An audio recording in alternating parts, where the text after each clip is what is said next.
Hi everyone, and we are live. Welcome to the quiz. I'm Xander Simpson, the Jammin Doctor, coming to you live on Tuesday evening. It is 8:30, which can mean only one thing. It is time for your Jammin Doctor pub quiz.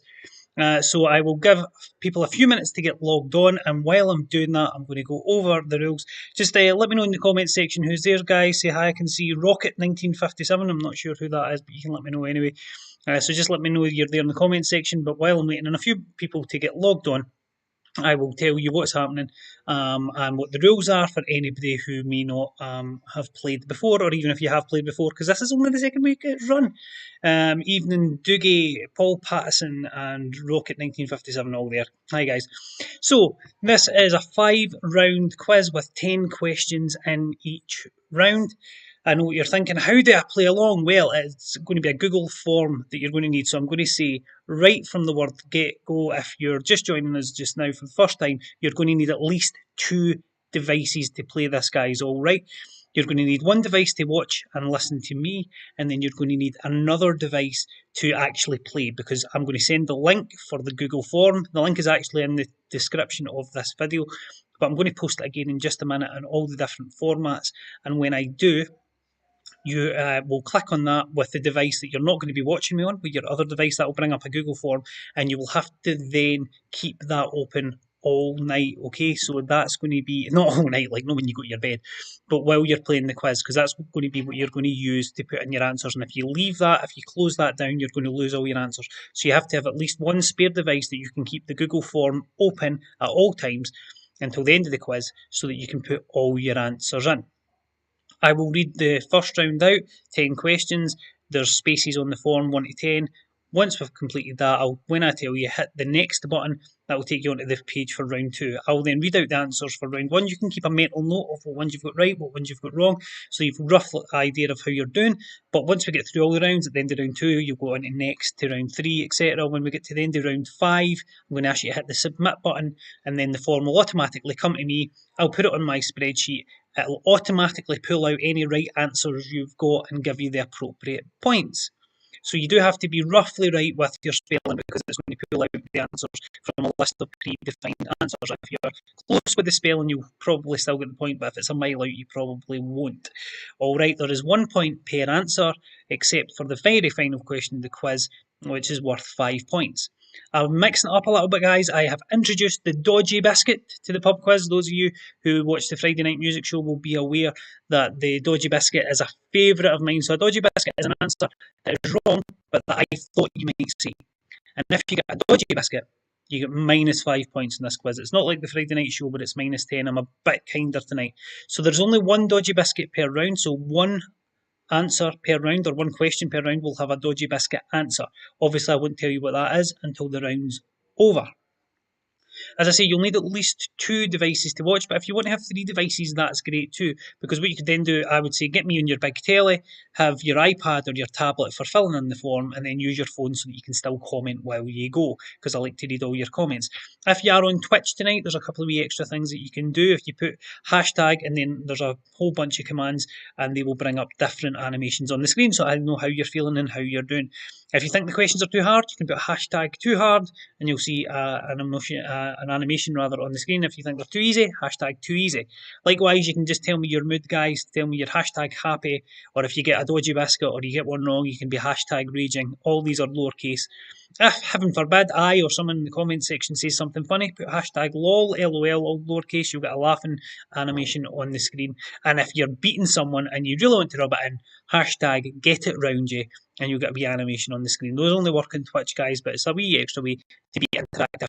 Also, just for tonight's show, because I won't be looking at your answers in real time, I won't see the answers until the end, I won't know who's got a dodgy biscuit, and you know how much I love my dodgy biscuits. Someone said too easy. Mel thinks it's too easy already, and it's not even started.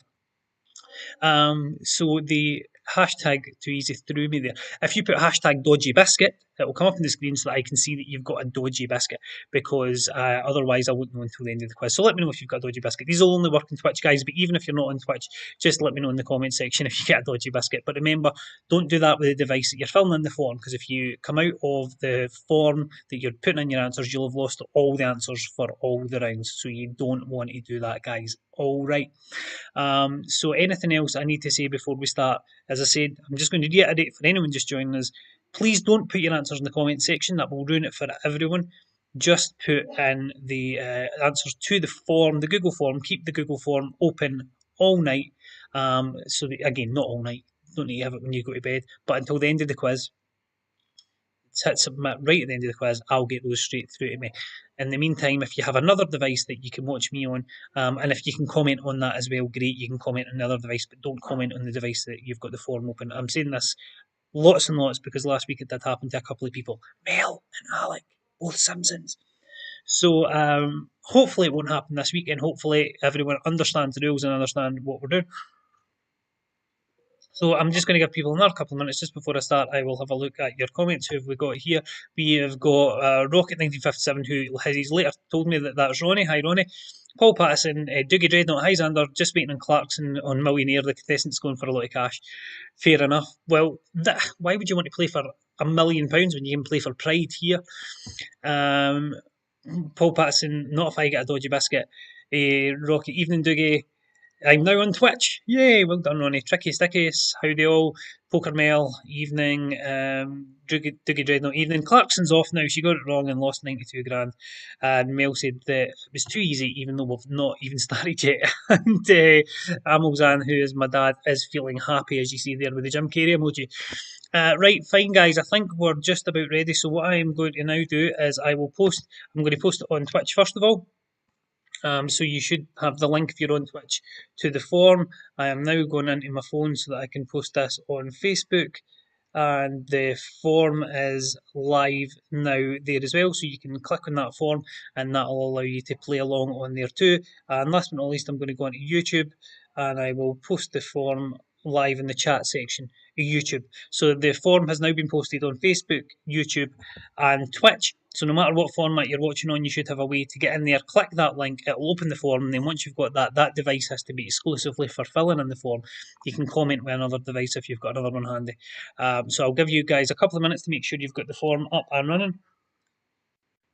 If someone in the comment section, doesn't matter who, just tells me that the form is working correctly, because if it's working for one person, it must be working for everyone. I did try it before I came on, so I'm sure it is working correctly.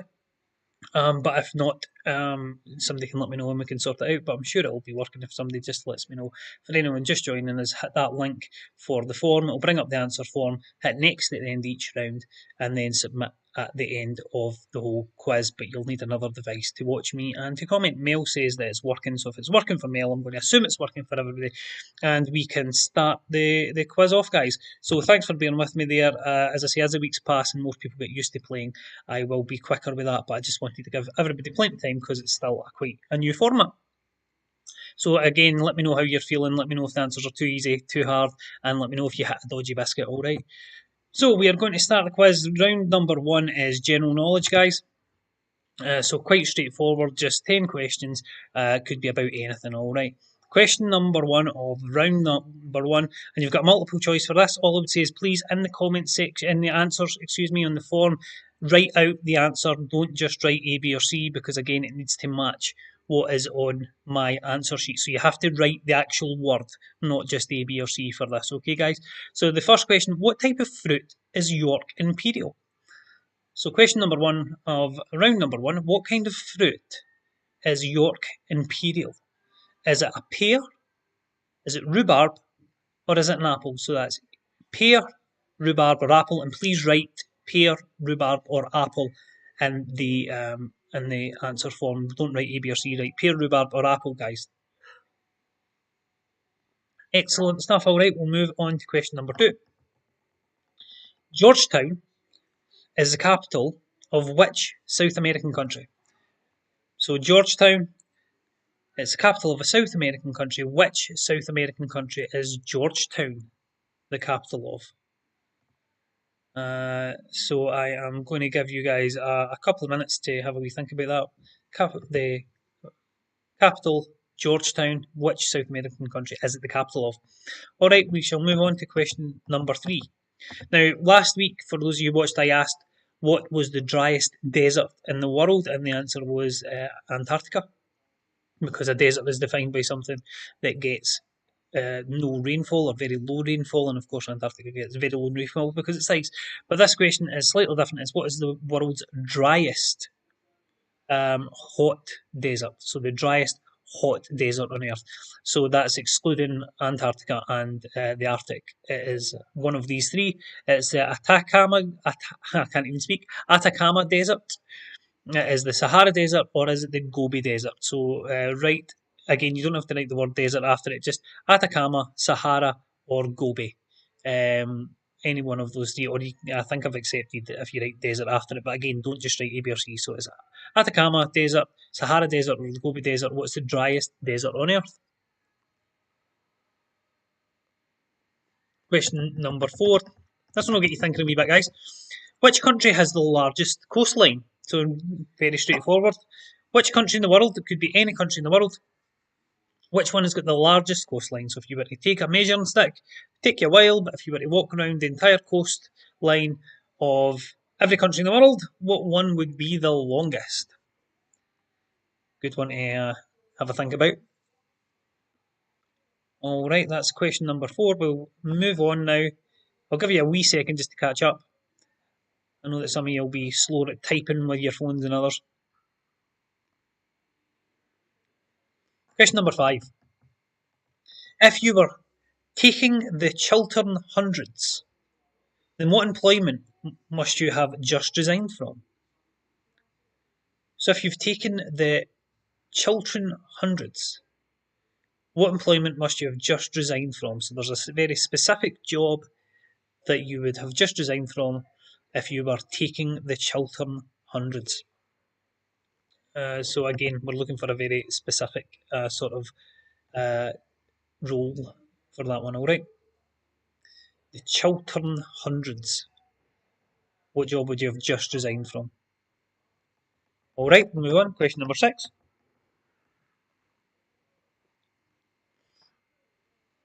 What did the period of industrial unrest during the winter of 1978 into 1979 become known as?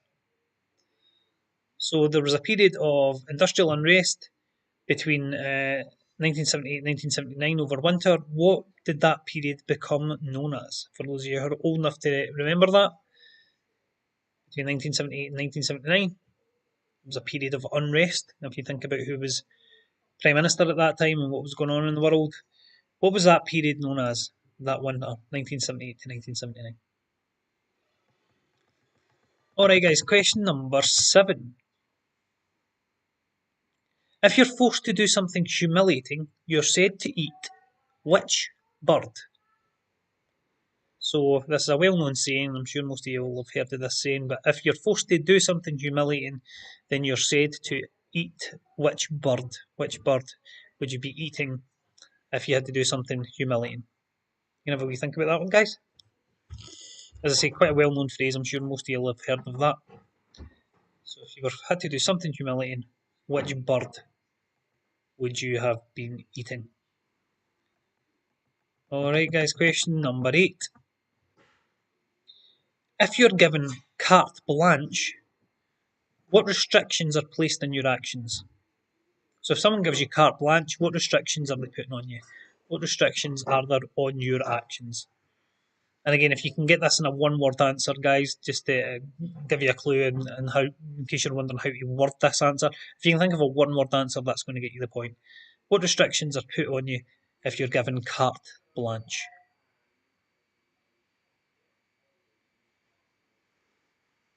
I'm having my wee cup of tea tonight, guys. It's a Tuesday night after all. I'm off the beer on a Tuesday. But feel free to have yourself a wee drink or just do whatever makes you happy. You might need a drink to get through this quiz, who knows? Alright, question number 9. Which disgraced celebrity wrote the book As It Happens? So a very well known and very disgraced celebrity wrote a book titled As It Happens. Who was it? What was that celebrity's name? Who wrote the book As It Happens? I assume you're all very busily filling in the quiz form. Either that or people don't have enough devices because I'm not getting very many comments through, but that's fine. I can see that people are still watching, but it's just slightly disconcerting because when I do the music show on a Friday, I can always see lots and lots of comments coming through. So when there aren't many comments coming through, I get very slightly perturbed. But that's fine. I shall just assume that you're all just busy filling your answers. All right, and the last question of round one, question number 10. This is one specially for Dick Skeen. If he doesn't get this, there's got to be assurance and quiet. All right. What is the lowest rank of commissioned officer in the Royal Navy? Good naval man like Richard. What is the lowest rank of a commissioned officer in the Royal Navy? Is it a petty officer, B, sub-lieutenant, or C, midshipman? So the lowest rank of a commissioned officer in the Royal Navy, is it a petty officer, a sub-lieutenant, or a midshipman? And remember, don't put A, B, or C.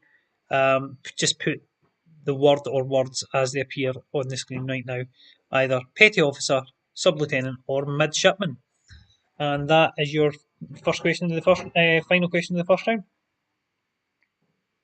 Let me know if you want anything repeated. But again, don't come out of the form, guys. So if you've only got enough devices just to watch this and fill in the form, don't come out of that to comment. Otherwise, you'll lose it. But if you do have a spare device, or if you're watching this on something that you can also comment on, then just let me know if there's anything you want repeated. And if not, I'll give you another minute or two, and then I'll give out the answers, alright? I'll quickly skim through the answers again on the screen, just so that if there's anything anyone did miss, then you can hopefully get a quick prompt. I'm not going to read them all out, but I'm just going to scroll through them reasonably slowly, so that you've got time to read them, and let me know if there is anything else that you want. Hopefully, just seeing it briefly on the screen will be enough to prompt you. Oh, someone thinks it's too hard. Who's that? Mel.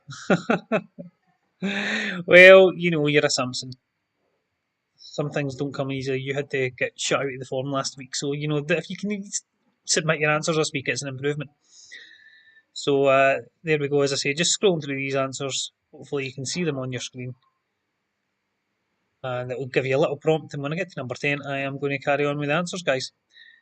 So please hit submit if you haven't done so already.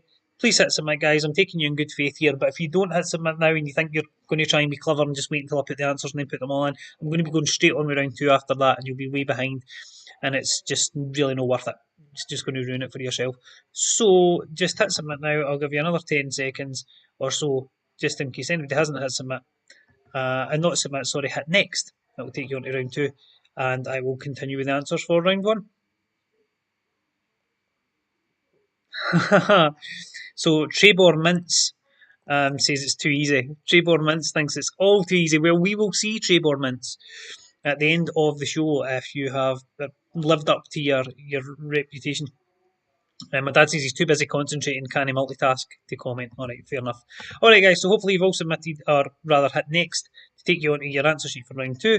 And in the meantime, I will give you the answers to round 1. As I say, you can keep a mental note, but we won't know the actual scores until right at the end. Keep you in suspense, alright? So what type of fruit is a York Imperial? It's an apple. So York Imperial is an apple, so the answer we're looking for is apple. Question number 2. Georgetown is the capital of which South American country? It's Guyana. So I'll be very impressed if you got that. Guyana, South American country that Georgetown is the capital of. Question number 3. The driest hot desert on Earth is the Atacama Desert. So the Sahara is the largest dry desert on Earth, but the driest is the Atacama Desert, which is in South America. I think it's in Chile. So there you go, the Atacama Desert. Question number 4.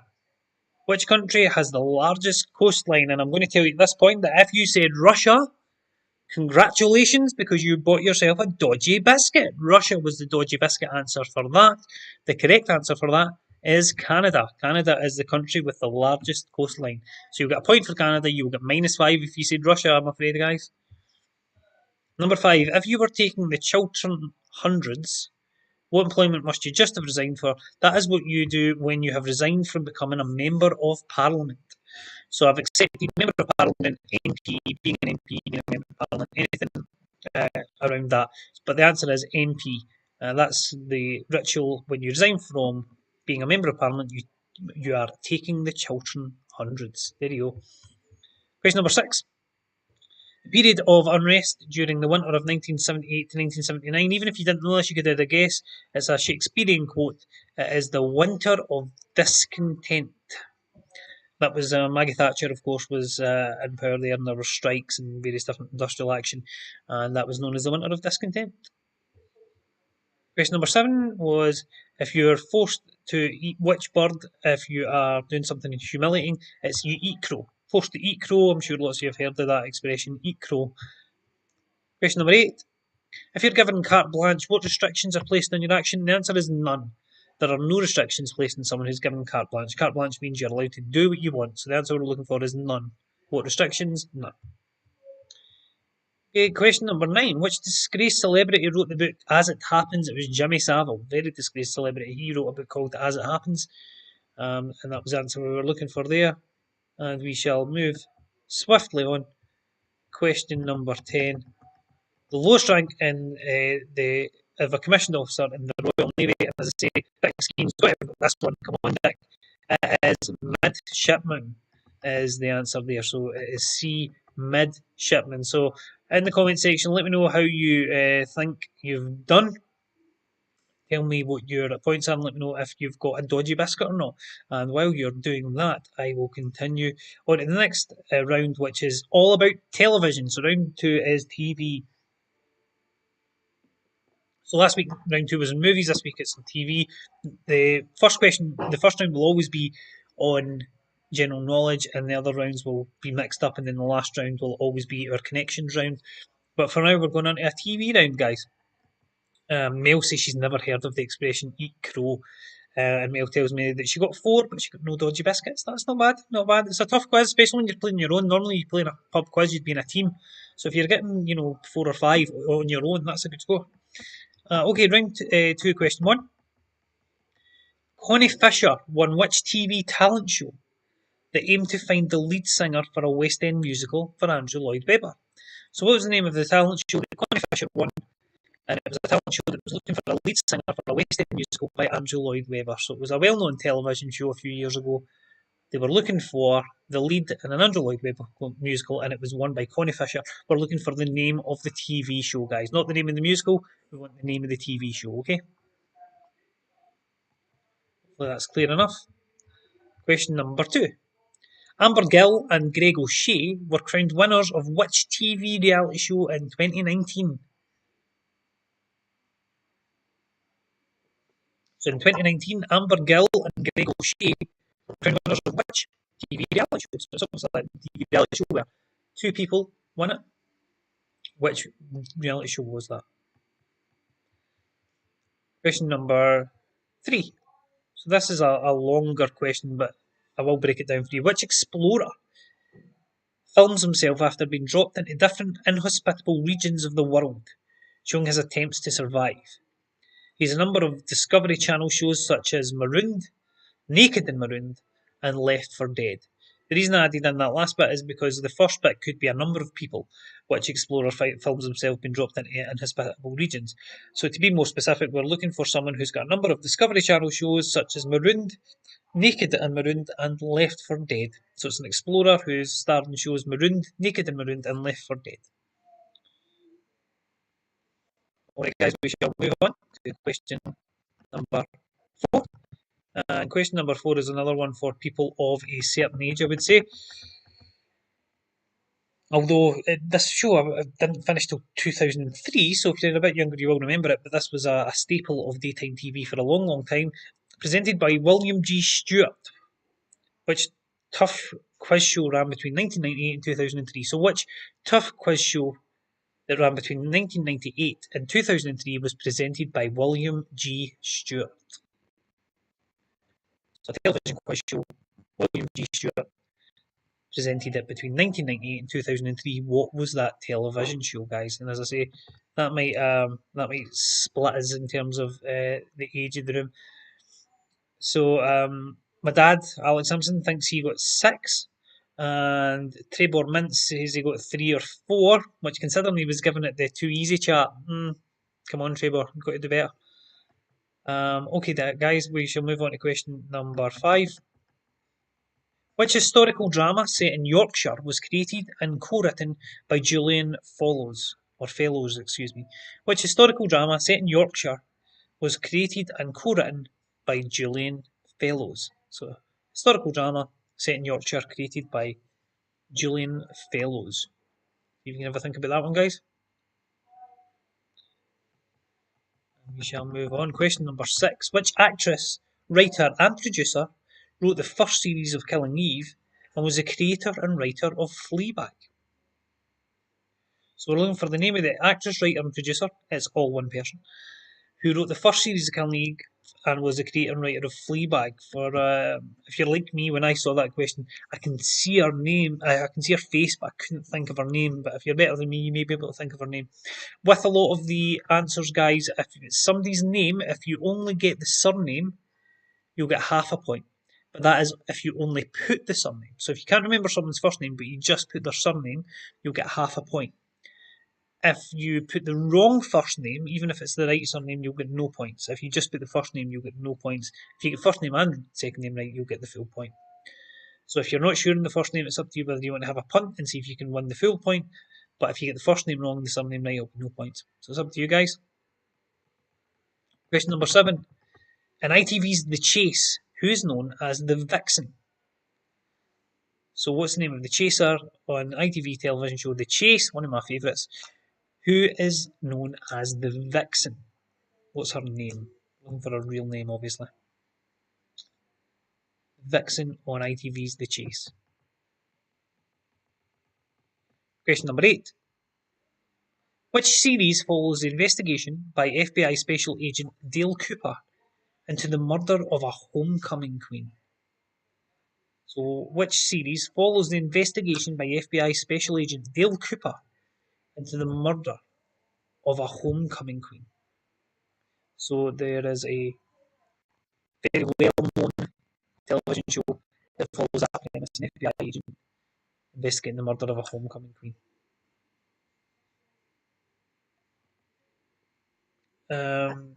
Mel says I think she's talking about the Fleabag actress and writer. I can think of her first name but not her second name. Well, that'll be no points unless you can come up with something, Mel, I'm afraid. Sorry about that. I'm a tough taskmaster, but fun but fair, I feel. Oh, all right. I think a lot of these questions with the TV rounds will split people generationally, but here's another one of my favourite shows. In the TV show House MD, it's revealed that the title character was illegitimate. Which Scottish actor played his real father?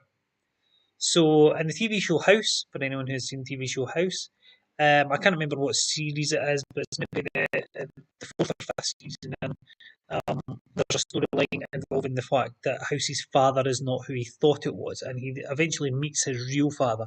That person is played by a Scottish actor. What is that Scottish actor's name? Who's the Scottish actor who played House's father, his real father, in the television show House MD? And final question of the television round. Hello, McIntyre here is the first line spoken in which long-running TV soap? So, hello, McIntyre here is the first line spoken in which long-running TV soap? So, which TV soap? That was the first line ever spoken on it. Hello, McIntyre here is the first line spoken on which long-running TV soap? So again, as I did before, I will just go back to the top of round 2. I'll scroll through these reasonably quickly, but slow enough that you can actually read them. And hopefully that will be enough of a prompt so that if you've forgotten any questions or you need anything repeated, you can see it. But if there is anything you need repeated, let me know in the comment section. But again, don't come out the form if you're doing that. You have to have another device if you want to do that, otherwise you'll lose all your answers so far, guys. So question number 1 there, I won't read them all out again, but I will just scroll through them reasonably quickly, but hopefully slow enough that you can actually read them so that you can get a wee prompt if you're not sure of what question you were on. Question number 3 is quite a long one, so I'll just say it's the explorer who was naked and marooned, and left for dead. Other than that, I think the questions are reasonably short, so hopefully you should be able to see them on your screen. There's the actress. Mel can remember her first name, but not her second name. And we need both names for the vixen, guys, not just the first name. Because that would probably be a bit too easy. There's question number 8, the homecoming queen, the FBI agent. Question number 9, House's father. And hello, McIntyre, first line of which long running TV soap. Alright, guys, if you can hit next, please, that will take you on the answer stream for round 3. I'll give you maybe 10 seconds or so just to hit next. Move it along, guys. Unless I see a comment in the next 5 seconds or so that asks me to repeat a question, I'm going to move on to give you your answers. So please hit next. Who's thinking it's too hard? Trebor Mints has gone from too easy to too hard. Trebor. Trebor. Okay, I like that name. It's Trebor Mints with an INC, which I quite like. Anywho, I will take this opportunity to plug if anybody's playing tonight and they don't normally watch the show on a Friday, please watch the music show. It's on this Friday. We'll be having a break the following week because Robin's gone in for a wee operation. Something that's planned. It's not hopefully going to be a major deal, but it will mean that we'll be in hospital for most of next week. So we'll have a wee week off and I'll let you miss me. It's like that thing. How can I tell you how much I miss you if you never go away? Well, I will be going away just very briefly next week, guys. Okay, so hopefully you've all hit the next button and I will give you the answers to round 2. So this was question number 1 was Connie Fisher won which TV talent show aimed at finding the lead singer for a West End musical for Andrew Lloyd Webber. And I can tell you now that if you said I'd do anything, that's your dodgy biscuit, guys. You've got a dodgy biscuit for I'd do anything. That was a different season of this format. This was called How Do You Solve a Problem Like Maria? So the answer we're looking for was how do you solve a problem like Maria? If you put I'd do anything, you're getting the -5 with the dodgy biscuit, I'm afraid. But if you put how do you solve a problem like Maria, then you get your point. Question number 2 was Amber Gill and Greg O'Shea were crowned winners of what reality show in 2019? It was Love Island. Love Island 2019. I couldn't do it 2020 because I'm sure most of you know Paige Turley. Now, question number 3, we're looking for an explorer marooned, naked and marooned and left for dead. And that is someone called Ed Stafford. And I have to say, this was a new one on me. I was thinking maybe Ray Mears or Bear Grylls, but nope, Ed Stafford was the correct answer for that one. And again, this you show your age here, guys. William G. Stewart presented which tough quiz between 1998 and 2003? It was 15 to 1. Brilliant show. 15 to 1, and then they brought it back with Sandy Talks more recently. Which historical drama set in Yorkshire was created and co-written by Julian Fellows? Downton Abbey. Of course, huge show. Hugely successful programme, Downton Abbey. Number 6. This is the one that Mel could remember Phoebe, but she's got a double-barreled surname. It's Waller-Bridge. So if you just put Waller-Bridge, you'll get half a point. If you put Phoebe Waller-Bridge, you'll get the point, guys. But she's the actress, writer, and producer. The first series of Killing was a creator and writer of Fleabag. So if you got that, very, very well done. The vixen in the chase is, of course, Jenny Ryan. Yes. And Trevor Mintz is delighted that he got 15 to 1. So, and he says that sounds like the worst show ever. I'm not sure what show he's relating to. Maybe this show, but hopefully not. I think one of the shows that we mentioned there. Alright, so Jenny Ryan is the chase up. We shall move on to question number 8, which was which series follows an FBI agent, Dale Cooper, investigating the murder of a homecoming queen? That was Twin Peaks, which might be another one again that separates us in terms of age because I'm probably a wee bit young for that, but some of you I'm sure will remember Twin Peaks. Who was House's father, his real father? Scottish actor. It was Billy Connolly. For anyone who may not have seen that, Billy Connolly had a guest appearance in House, and he played a character called Thomas Bell, which is a bit of pop trivia, or not pop trivia, a bit of TV trivia for you. House is based on Sherlock Holmes. That's why he's called House.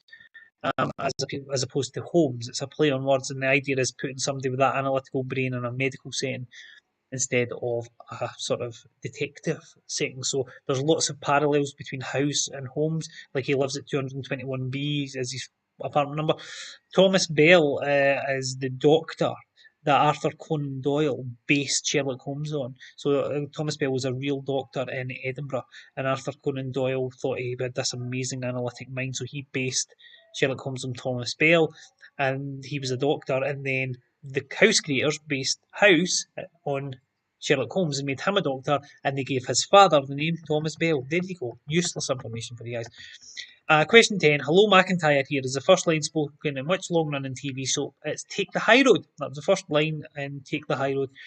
And I will accept High Road for that as well, as it later became known. So that's your 10 questions. Let me know how you did there, guys, in the comment section. Trebor Mint says, I put Phoebe Waller. Oh, I'm afraid that's no points for that. I was going to put in various permutations, but to be honest, I couldn't be bothered. No, in all seriousness, when I'm putting in the answers on my Excel spreadsheet, I put in some permutations for things where there's different ways you can word things, but I can't do it every permutation for every answer because I'd be there all night. So I just try to give a few different permutations. So I'm afraid for that one you needed the full name. Alex says Bubbles Burst 3, Tubermint says 2, Pokermel says I'm consistent. Well done, Mel. Okay, guys, we're moving on to round 3 now. This is all famous quotes. So round 3 is all famous quotes. So we're looking for who said these quotes. Some of them will have a bit more of a clue than that as well. So let's just move on here. I can't believe nobody's had a dodgy biscuit. I'm quite disappointed with that. So, quote number 1. Two things in life are infinite. Get it round you. Sorry, I need to just check here. Who's saying Alex saying get it round you? Fair enough. Okay, so who said two things are infinite? The universe and human stupidity. Sorry, somebody's raging now. Who's raging? Shaper Mints. Oh, it's alright, don't be raging. Don't be raging. Be happy. Hashtag happy. Alright, two things that are infinite. The universe and human stupidity. And I'm not sure about the universe. So whose quote is that? Two things are infinite. The universe and human stupidity. And I'm not sure about the universe. Alright, question number 2. So the wee clue here, this is a musician recognisable by his moustache, once said, so many books, so little time. So which musician was that? It's a musician recognisable by his moustache, once said, so many books, so little time. Alright, so we're going to move on to question number 3. Question number 3 is again giving you a clue as to who this could be. It's an often quoted American First Lady. Often quoted American First Lady. No one can make you feel inferior without your consent. So who said that? It's an American First Lady who's often quoted said, no one can make you feel inferior without your consent. So who could that be, guys? The good thing about the quote round is even if you don't know them, you can sometimes have a guess based on the type of quote it is. Alright, question number 4. A famous American novelist once said, if you tell the truth, you don't have to remember anything. Which famous American novelist said, if you tell the truth, you don't have to remember anything? So that's your question number 4. And again, that's another one that even if you don't know the answer, you can probably have a stab at that one. Question number 5. Looking for an Irish playwright, poet, and author who said, always forgive your enemies. Nothing annoys them so much. So who said that? Always forgive your enemies. Nothing annoys them so much. That's a famous quote by which Irish playwright, poet, and author? Always forgive your enemies. Nothing annoys them so much. Right, move on to question number 6, your 6th quote of this round. This is an Indian politician and statesman who said, live as if you were to die tomorrow. Learn as if you were to live forever. Very profound, isn't it? So that's an Indian politician and statesman who once said, live as if you were to die tomorrow. Learn as if you were to live forever.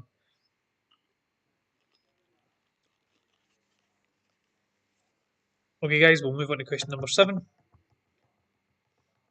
This is a civil rights activist who said, darkness cannot drive out darkness.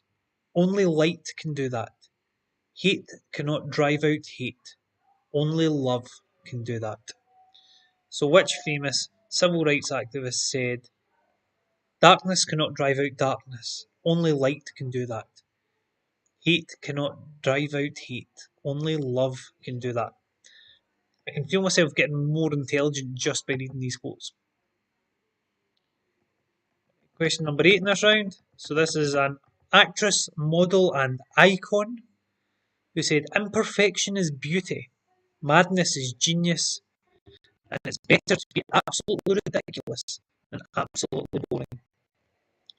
Which actress, model, and icon said, "Imperfection is beauty, madness is genius, and it's better to be absolutely ridiculous than absolutely boring."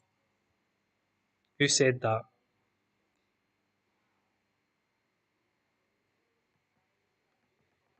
Quote number 9.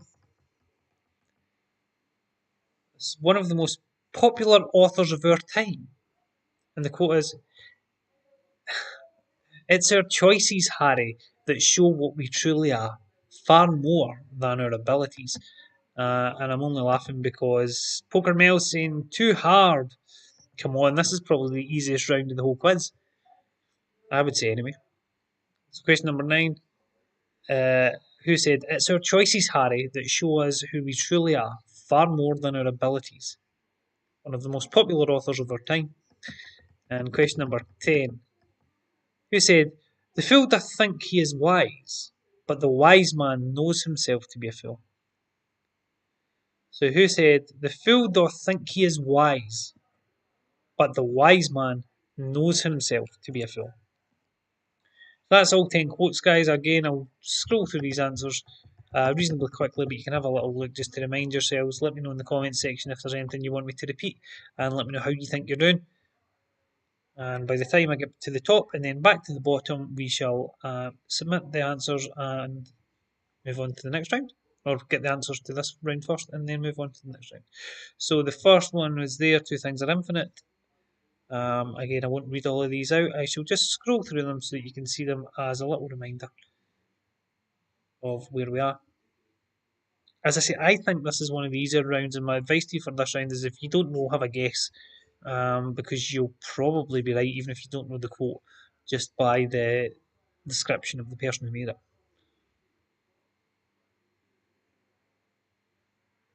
And the last one there, "The fool doth think he is wise, but the wise man knows himself to be a fool." Alright, guys, so if you hit next, please, on your form, that'll take you to the answer form for round 4. And in the meantime, let me know how you think you've done that round, or you can wait until I give you the answers and you can let me know how you have done. So, hopefully, you've all hit the submit button now, and I'll move on. So, answers for round 3. Two things are infinite: the universe and human stupidity. And I'm not sure about the universe. That was Albert Einstein. The clue there was, of course, the universe. So Albert Einstein said that. Question number 2. A musician recognisable by his moustache. So many books, so little time, was Frank Zappa. That's probably the hardest one in this round, I would say, because Frank Zappa, if you know him, you know him. If you don't, then obviously you don't, and that would be a tricky one. So Frank Zappa said that. So many books, so little time. Often quoted American First Lady. No one can make you feel inferior without your consent. If you said Michelle Obama, boom, that's your dodgy biscuit for this round, guys. That is not Michelle Obama. That is Eleanor Roosevelt. Again, if you just put Roosevelt, you've got half a point. If you put Eleanor Roosevelt, you get the full point. I'm being generous giving you half a point for Roosevelt because there are, of course, two American presidents called Roosevelt. But I will give you half a point for Roosevelt. But it is Eleanor Roosevelt will get you the full point. And if it's Michelle Obama that you pop down, that'll be -5 for your dodgy biscuit. So the famous American novelist who said, "If you tell the truth, you don't have to remember anything." That is, of course, Mark Twain, the famous Mark Twain. Lots of famous quotes. And speaking of lots of famous quotes, probably none more so than this next person, it is Oscar Wilde, the Irish playwright, poet, and author, who said, "Always forgive your enemies. Nothing annoys them so much." That's Oscar Wilde, of course. My favourite Oscar Wilde quote is, "Why speak?" No, what is it? Let me get this right. "Better to remain silent and have everyone think you a fool than to speak and remove all doubt." Wise words never spoken. So the Indian politician and statesman who said, "Live as if you were to die tomorrow, learn as if you were to live forever," is Mahatma Gandhi. If you just put Gandhi, I will give you the full point for this one because Mahatma's not actually his first name. Mahatma is a title. So I will accept just Gandhi for this one, but if you put Mahatma Gandhi, you'll also get the point. Civil rights activist, darkness cannot drive out darkness, only light can do that. Hate cannot drive out hate, only love can do that, as of course Martin Luther King, or Martin Luther King Jr., to give him his full title. If you put either of those, you'll get the point. The actress, model, and icon who said, "Imperfection is beauty, madness is genius, and it's better to be absolutely ridiculous than absolutely boring," was Marilyn Monroe. And again, the clue there was actress, model, and icon. Marilyn Monroe. And one of the most popular authors of our time, the clue with this one is, of course, the word Harry. It's our choices, Harry, that show us what we truly are far more than our abilities. That's J.K. Rowling, of course. And question number 10, the last one in the round, and the big clue with this one is the word doth, which kind of dates this a little bit, doesn't it? The fool doth think he is wise, but the wise man knows himself to be a fool. That was, of course, a Shakespearean quote, William Shakespeare. So let me know in the comments section how you think you've done there, guys. Let me know what you think your scores are. Treeborn says Instagram quotes pages coming in handy now. Yep. Is there a sport round? Not this week. There was a sport round last week. And when I next do one, I'll probably do one, but I try to mix it up just to get everyone's interests. So unfortunately, there's not a sports round this week. But as I say, there will be probably every other week, and same with sort of TV won't be every week. Just try to mix up. The only thing that won't be in this quiz is music, and the only reason I don't put music in this quiz is because I do the music quiz on the music show, live music on Friday night, as well as the music quiz, so I don't want to overload you with pop trivia. G. says, "Ha, I guessed Shakespeare. Think I've got 6. Poker Mel said, "So B.A. Baracus is wrong for the last quote. I am shocked." Yeah, no, B.A. Baracus, I can see why you would think that, but no, that's completely wrong. Dad says, "You won't believe this, but I changed to James Joyce." You won't beeline ever this. I think he was trying to say believe this, but I changed to James Joyce. 2, I think. Oh dear, that is pretty poor, I've got to say. I can't believe nobody's had a dodgy biscuit. I'm really quite disappointed. I might have to put more dodgy biscuits in next week. Okay, round number 4, guys, is in the news. So again, this one we did last week as well. This is all stuff that's happened in the last 7 days. So everything in this round, if you've been watching the news or paying attention, you'll get, because it's all stuff that's happened in the last 7 days. So round number 1, according to a panel of experts brought together by the Sunday Times, and this was reported in other news outlets as well, which Gloucestershire town is the best place to live in the country? So, which Gloucestershire town is the best place to live in the country according to a group of experts? And it was published in the newspapers this week. So, you might have seen this in the papers or on the BBC News website or something like that. What has been reported as the best town to live in the UK, and the clue is it's a Gloucestershire town. Okay, question number 2. An MP from which country's parliament has resigned following disclosures that he spent parliamentary question time texting a sex worker? It's a good use of public funds, isn't it? So, an MP from which country's parliament has resigned following disclosures that he spent parliamentary question time texting a sex worker? So, what country is that MP from? Alright, question number 3. Again, this happened this week. An exhibition of Fabergé eggs, not previously displayed in the country, has been announced for November at which museum? So this week it was announced that Fabergé eggs, which have not previously been displayed in this country, will be on display come November from which museum? So which museum will those Fabergé eggs be at? Question number 4. Jofra Archer was 26 this week. So Jofra Archer turned 26 this week. But in which field is he famous? So there's a couple of answers I'll accept for this. One is more specific and one is more general. So if you want to have a guess, you can have a guess. But in which field is Jofra Archer famous? And he turned 26 this week. Again, so if you think of his age, that might give you a bit of a clue as well. Question number 5. Which country, presided over by President Bolsonaro, saw the resignation of all three of the country's military heads this week? So again, if you're watching the news, you might have seen this. Which country, presided over by President Bolsonaro, saw the resignation of all three of the country's military heads this week?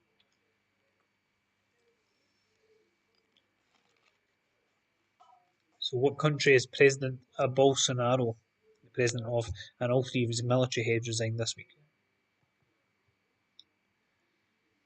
Question number 6. Police had to disperse due to COVID restrictions an illegal gathering stroke rave at the Castlefield Bowl in which city? So, which city is the Castlefield Bowl in? And there was a rave there this week that the police had to break up for COVID reasons. So, what city was that in? UK city, obviously. Alright, moving on. Question number 7.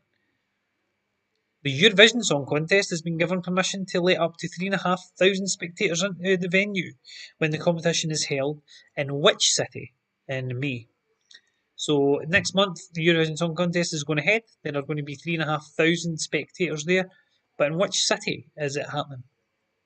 What city is the Eurovision Song Contest happening in this year in May? Question number 8. What has just been banned from the centre of Venice by the Italian government? What's the Italian government banned from the centre of Venice? And I can be generous and give you a clue here and say, if you think about Venice and think of the sort of landscape of the city, that will give you a big clue as to what might have been banned from the centre of Venice by the Italian government this week. And again, if you think of the times we are living in, why they might want to ban a certain thing from the centre of Venice. Okay, question number 9. What's the surname? So again, we're only looking for the surname of the chairman of the government's race commission, who's published a report that's led to much division and debate about its contents and conclusions. So for those of you who may have seen this week, after a lot of the news stories that have happened recently with the police and the Black Lives Matter movement and the vigil for the murdered girl and things, there was a big investigation, and the findings were really quite surprising to some people, and they came under quite a lot of scrutiny and got a bit of a hard time. So, what was the name of the chairman of the race commission? Again, it has been in the news this week. And question number 10. Linford Christie turned 61 this week. Where does the time go? But at which Olympics did he win the gold medal for the 100 metres? So I will accept the year or the city or both. So Linford Christie was 61 this week. So again, even if you don't know the answer, you can maybe try and work it out from his age. He turned 61 this week. But at which Olympics did he win the gold medal for the 100 metres? So again, I will do as I have been. I'll go back through these. I'm just going to look.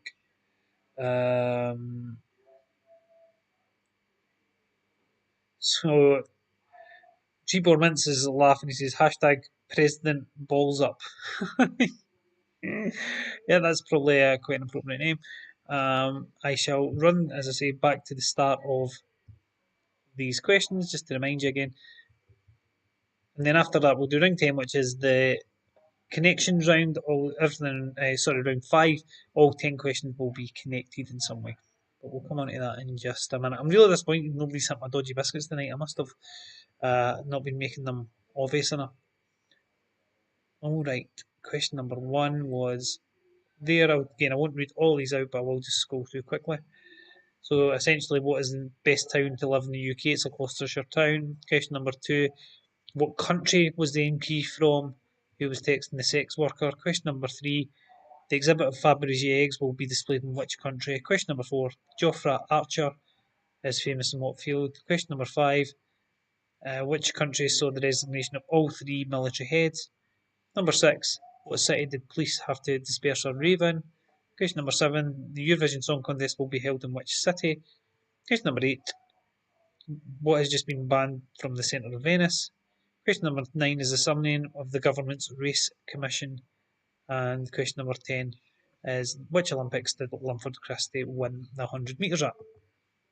So if you put in your answers and hit the next button, please, guys,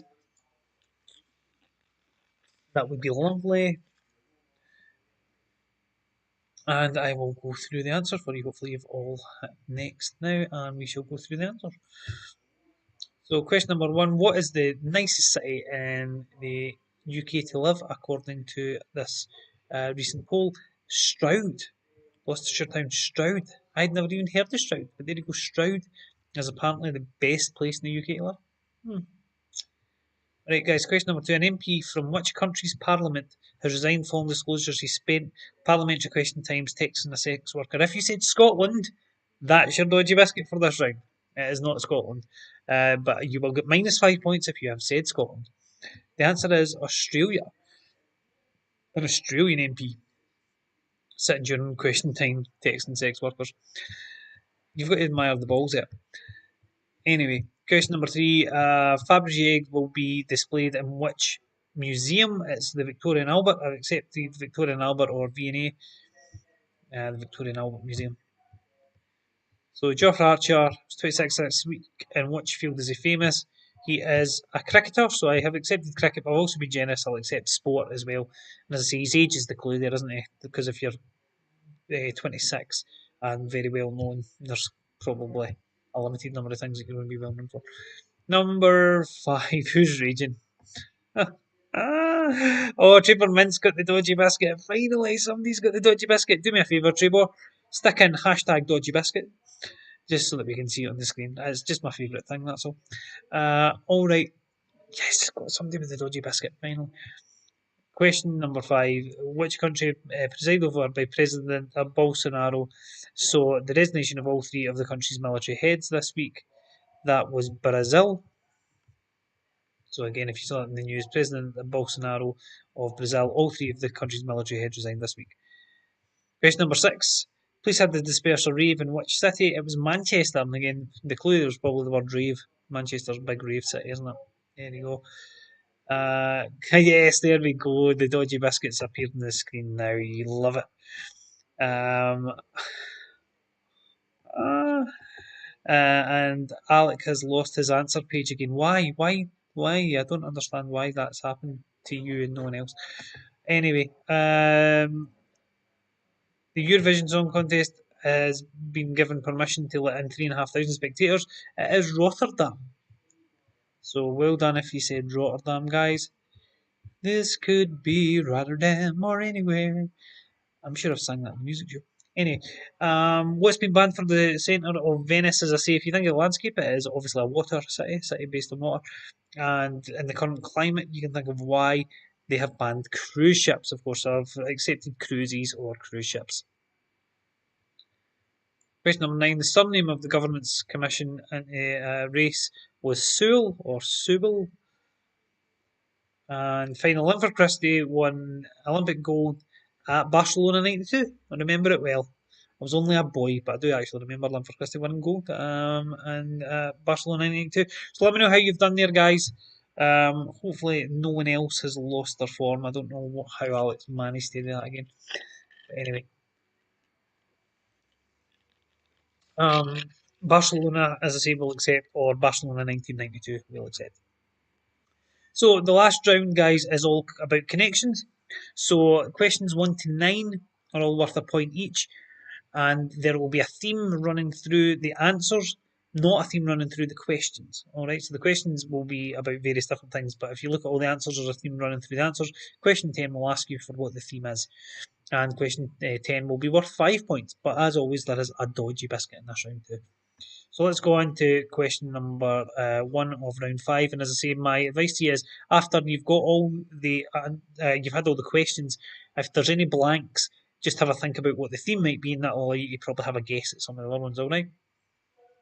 Question number 1 is which Oscar-winning actor starred in the 2014 action movie The Equalizer. So, which Oscar winning actor starred in the action movie The Equalizer from 2014? Quite a good fun movie, actually, and it's an Oscar winning actor. Starred in that in 2014. Alright, we shall move on, guys. Question number 2. Which fictional cat. Hang on, let me just. Because I think I may have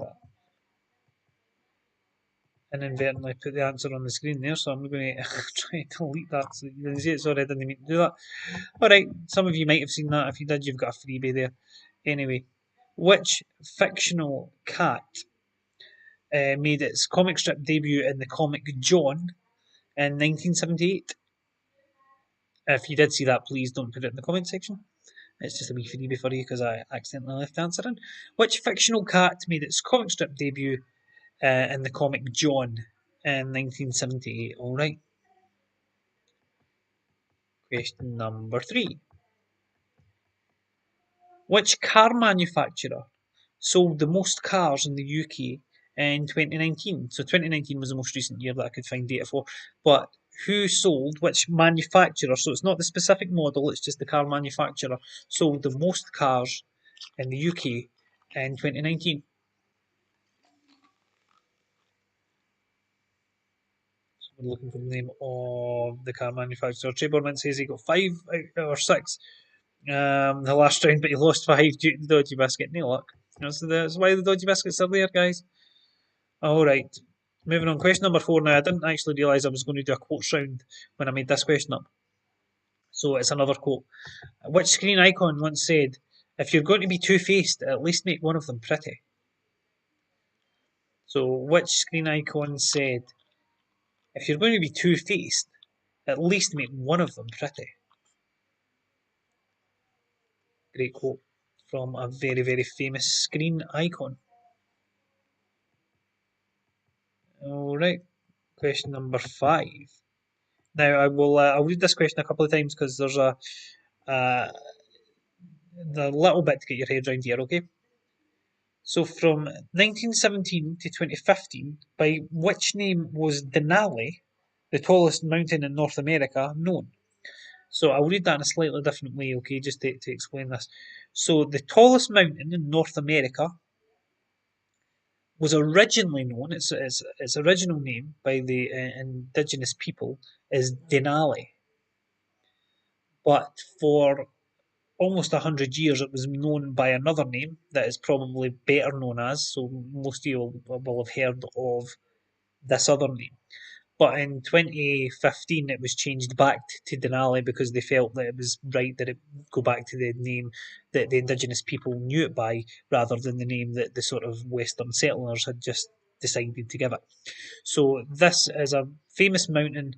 It's the tallest mountain in North America. It is now known as its original name, Denali, but for nearly 100 years and for most of all of our lifetime, it was known by a different name. What was that known as? So I could have just asked. What I was going to ask is, what is the tallest mountain in North America? But it's now called Denali. But if you imagine that I was asking this question 6 years ago, I'd be asking you, what is the tallest mountain in North America? And that would be the question, all right? So question number 6. This is an interesting one that will again separate people by age. First made in 1969, the pioneering TR-82 portable transistor radio was made by which electrical company?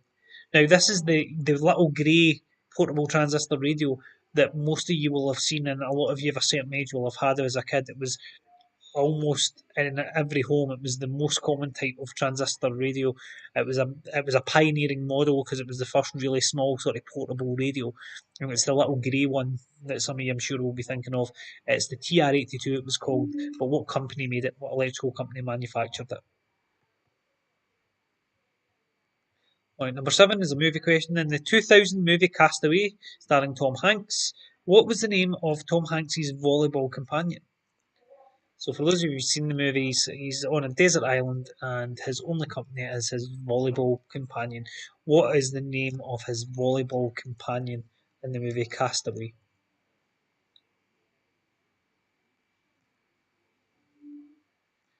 Alex says, I can't answer, but I know the answers and connection. Honest. How did you manage to lose the form? I did right at the start, don't close it. Surely if it's open the whole time, you can't lose it. Some man. Anyway. Okay, so we're on to question 9, 8, excuse me, which is on your screen just now.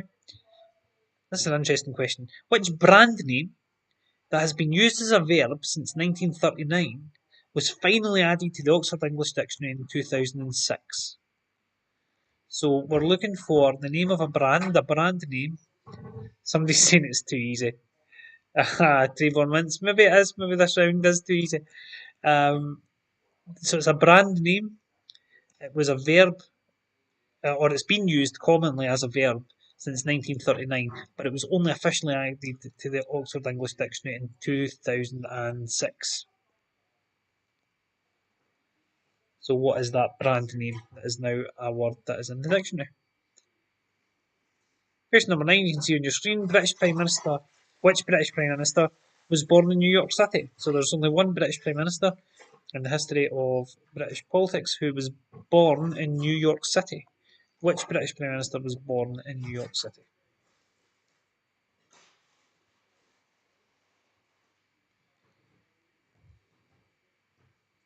And question number 10, thank you, is all of the above are what? So again, I said this last week, but I will just say it for anyone watching for the first time. We're looking for 2 or 3 word answer here, alright? So don't start it with they are all types of or they are all whatever.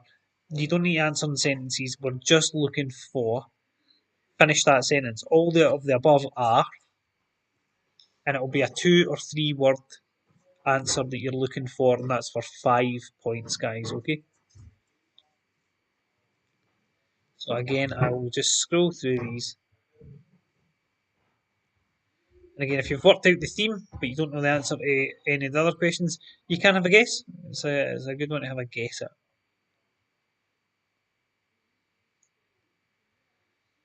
So there we go. We're starting with the Oscar winning actor who was in The Equalizer. Oh, I've gone too far. Uh, well, this will give you a bit more thinking time, especially since this one has got a theme as well. So you can have a wee think about what the theme is. Oh, it's gone a bit daft. There we go, right. Come back down the right way now. Sorry about that. There we go. So I'm now just scrolling back through these questions so you can at least have a wee look at them. Question number 5 is probably worth repeating again. It's the tallest mountain in North America. It's now called Denali, but what's it been called for most of the last 100 years? Question 6 is the tranny radio from 1969. Who manufactured it? 7, the name of his Tom Hanks's volleyball companion in Castaway. Question number 8 is the verb that is now in the English dictionary, but has not has now been added to the dictionary, having been used for many, many years. And question 9, which British Prime Minister was born in New York City? Question number 10, all of the above are what? And we're only looking for a 2 or 3 word answer for that, guys, okay? So if you hit submit, please. If everybody hits submit now, that's the last question of the quiz.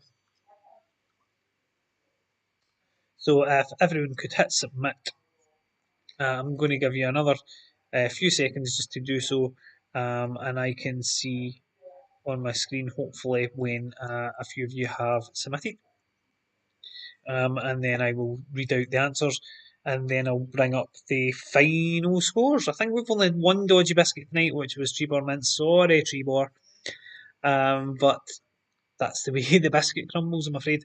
So I'm just having a wee look here. So we've had 8 responses. I'm not sure, I've not been counting how many people are actually playing, so 8 responses.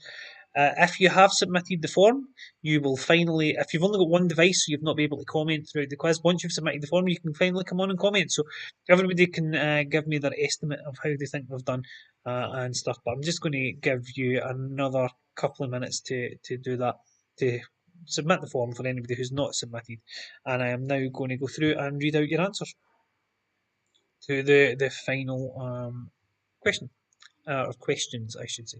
So, question number one was the movie The Equalizer, starring which Oscar-winning actor? That was Denzel Washington. Denzel Washington, two-time Oscar winner, starred in the action movie The Equalizer in 2014. The cat that appeared in John magazine is Garfield. The answer was accidentally on the screen there, so if you didn't get that, you should have been paying more attention. The answer is Garfield. The dodgy biscuit was for that question. If you put Top Cat, I doubt anybody did, because if you understood what the theme was, then you certainly wouldn't have put Top Cat. But if you did put Top Cat, you'll get a dodgy biscuit for your trouble. -5. Question number three. The manufacturer of the most cars in the UK is Ford. Ford manufactures most cars. Question number four, the famous quote. A bit cheeky, this one, because we've already had this answer this evening.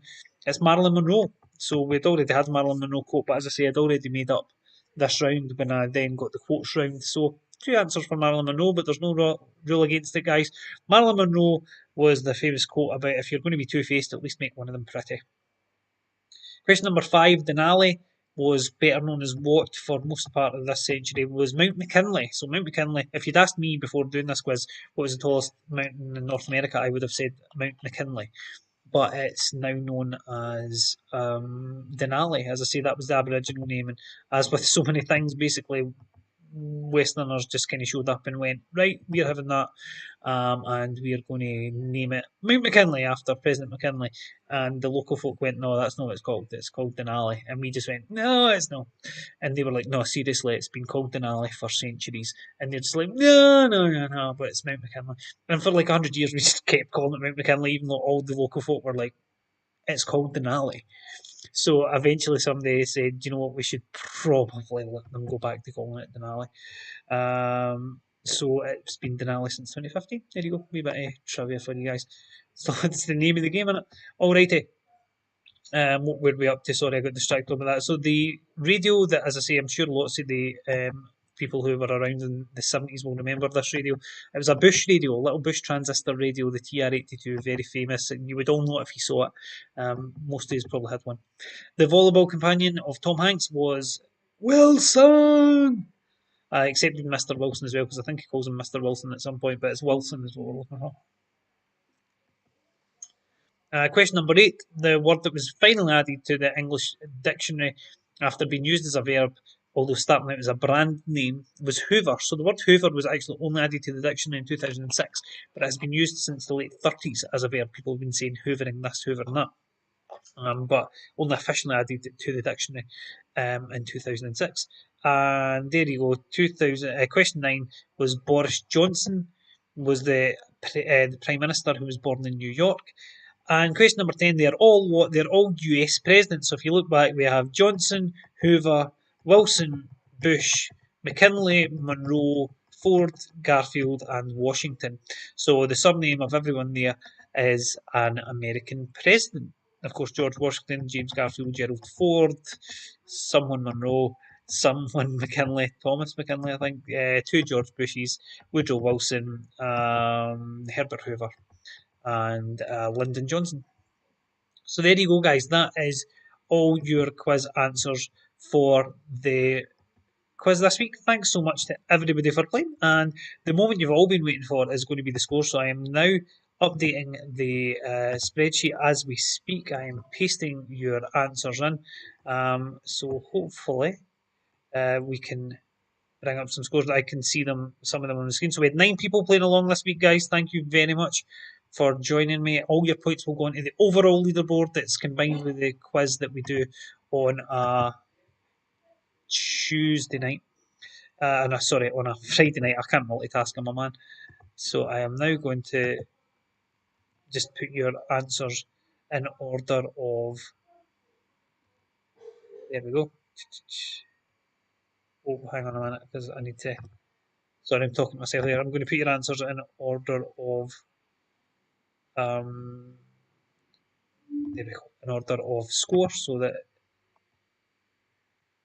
they are ranked appropriately. I'm just building up the tension here, guys. Some good scores again tonight, I have to say. Some very good scores, considering how tough a quiz this was. As I say, this really is a tough quiz. So well done, everybody, for anything you get, because you're playing on your own. And as I was just saying there, if you were playing in a pub, in a proper pub quiz, you would be playing by teams. And if you got a few answers here and someone else got a few answers there, you would all be sort of contributing.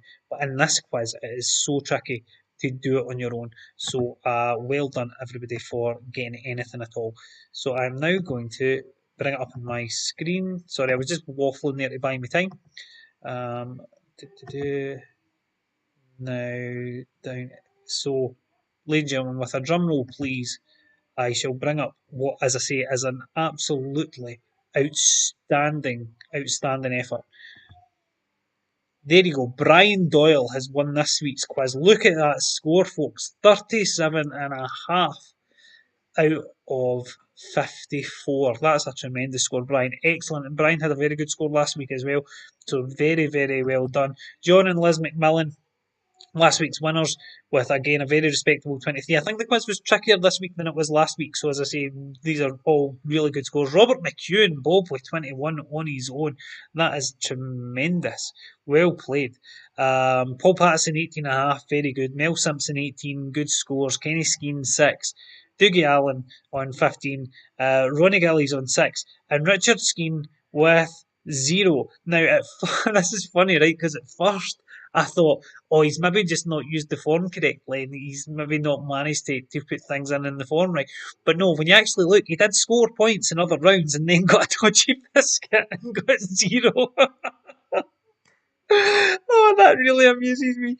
So Richard Skeen did have 5 points. He would only have been a point behind Ronnie. And as I say, when you're playing on your own, that's not a bad score. It's a tough quiz, and you're playing on your own. So I'm not criticising anybody for that, but that is really funny to the fact that he managed to get exactly 0.